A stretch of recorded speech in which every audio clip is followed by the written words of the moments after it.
Bien, continuamos con nuestras clases. En esta oportunidad vamos a hablar de la regresión de ElasticNet, ¿sí? En los otros videos hablamos de lazo, hablamos de Ridge, hablamos de cómo obtener lambda a través de validación cruzada. En esta oportunidad vamos a hablar de la regresión de ElasticNet. Antes de hablar de ElasticNet vamos a mencionar algunas dificultades que tiene lazo, que cuando hablamos de lazo no las mencionamos, pero solamente las vamos a mencionar, ¿sí? No vamos a profundizar en ellas.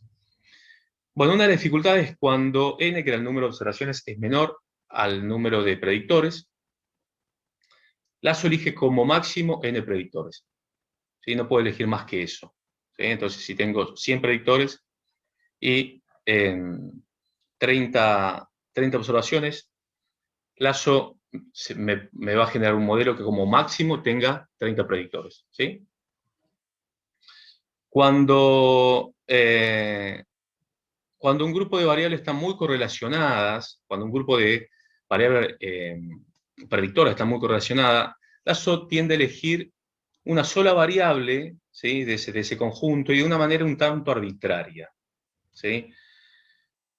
Lo mismo pasa cuando n es mayor que p y hay alta correlación entre los predictores, ¿sí? Lazo tiende a elegir un solo predictor y de manera un tanto arbitraria, ¿sí? Con Ridge no pasa eso, porque Ridge no selecciona variables, ¿sí? Entonces me da un modelo completo. Entonces, el modelo que me da Ridge funciona mejor que el modelo que me da Lazo cuando tengo una alta correlación, y funciona mejor porque me da un modelo que más estable y me da un modelo que tiene menor error cuadrático medio. Entonces, la idea es encontrar una herramienta que mantenga la capacidad predictiva de Ridge, incluso cuando tenga variables predictoras que están muy correlacionadas, y posea la capacidad de elegir los predictores, la capacidad de selección que tiene Lazo, ¿sí? De selección de variables que tiene Lazo. Incluso cuando haya una alta correlación entre ellos, ¿sí? Entonces tengo que mezclar estas dos propiedades, estas dos ventajas que tienen estos métodos. Entonces, ElasticNet es un método que predice bien, reduce dimensionalidad y selecciona variables, ¿sí? Bueno, ElasticNet surge como una alternativa de poder solucionar los problemas de Lazo, que fueron los que mencionamos, y el problema de Ridge, que no me selecciona variables y me da modelos muy grandes y muy difíciles de interpretar a veces. Entonces, las estimaciones de los coeficientes de regresión de ElasticNet sí van a ser los beta que minimizan esta función, la cual nosotros ya conocemos, fíjense, porque es muy parecida a la que vimos cuando vimos regresión Lazo y regresión Ridge.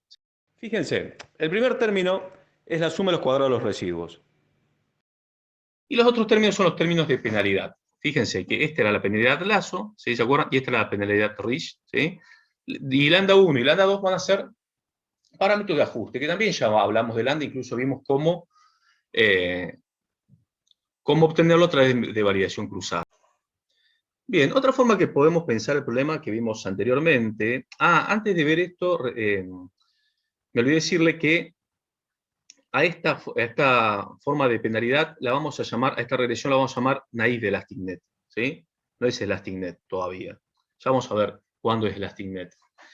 Bien, otra forma que podemos pensar el problema, ¿sí? Es encontrar los argumentos que hacen mínimo a esta función, ¿sí? Fíjense que esto es la parte de los mínimos cuadros ordinarios. Y ahora lo que cambia es cómo vamos a pensar la penalización, ¿sí? Fíjense que ahora ya no tengo un lambda 1 y un lambda 2, sino tengo un lambda multiplicado por una función que depende de alfa, ¿sí? Que tiene como argumento un vector que van a ser un vector de parámetros, que van a ser los betas, ¿sí? Fíjense que esta función, ¿sí? No es más que la sumatoria de j igual a 1 a p, ¿sí? De esto, de alfa por el valor absoluto de beta j más 1 menos alfa, ¿sí? por beta j al cuadrado. ¿Está? Lo que estamos haciendo ahora es reparametrizar. En lugar de tener lambda 1 y lambda 2, ¿sí? Fíjense que yo puedo escribir un alfa de esta manera, que si el alfa es igual a lambda 1 sobre lambda 1 y lambda 2, ¿está bien? Y pienso el problema de otra manera, ¿sí? Reparametrizándolo. Entonces, fíjense una cosa, ¿qué pasa cuando alfa es 0? Cuando alfa es 0, este término desaparece, ¿sí? Y entonces me va a quedar que esta función es la sumatoria j igual a 1 a p del beta j al cuadrado. Y será la penalidad Ridge, ¿sí? Entonces, cuando alfa es 0, la penalidad que va a tener es Ridge. Cuando alfa es 1, este término va a desaparecer. Entonces fíjense que lo que me va a quedar va a ser la penalidad lazo. Cuando el alfa esté entre 0 y 1, ¿sí? Voy a tener una penalización elastic net que va a ser como una combinación de ambas. Bien, ahora veamos un caso en particular, ¿sí? Y veamos cómo se relaciona el estimador de beta obtenido por el mínimos cuadrados ordinarios con el estimador naive elastic net, ¿sí? Pero cuando tenemos un solo predictor, ¿tá?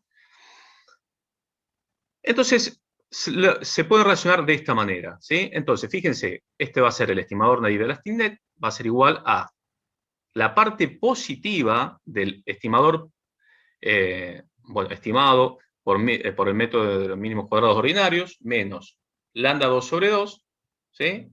Es la parte positiva, por eso está este más acá, sobre 1 más lambda 1, ¿sí? Todo esto por el signo que tiene mi estimador encontrado por el método de los mínimos cuadrados ordinarios, ¿sí?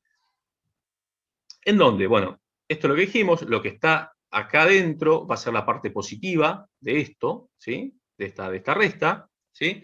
Y entonces es decir, que cuando sea la parte positiva, ¿sí? El valor que va a tomar va a ser esto, ¿está bien? Si no, va a ser 0 en cualquier otro caso.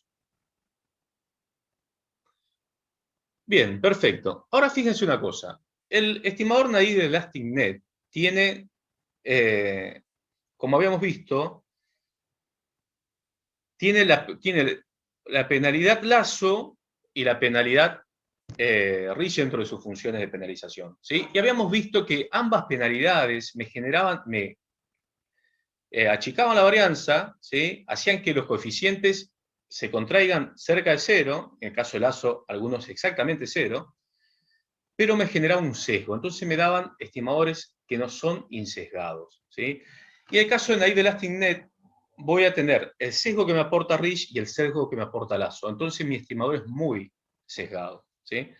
Para sacarle un poco de sesgo, lo que se hace, se reescala dividiendo, que no lo vamos a ver a esto, pero bueno, se reescala dividiendo al estimador naive elastic net por 1 menos lambda 1, ¿sí? Eso que hace, elimina el sesgo, ¿sí? Y eso hace que al tener menos sesgo, funciona mejor. Bien, a esta versión del estimador naive elastic net reescalada se le llama el estimador elastic net. Bien, eso es todo lo que vamos a ver sobre elastic net.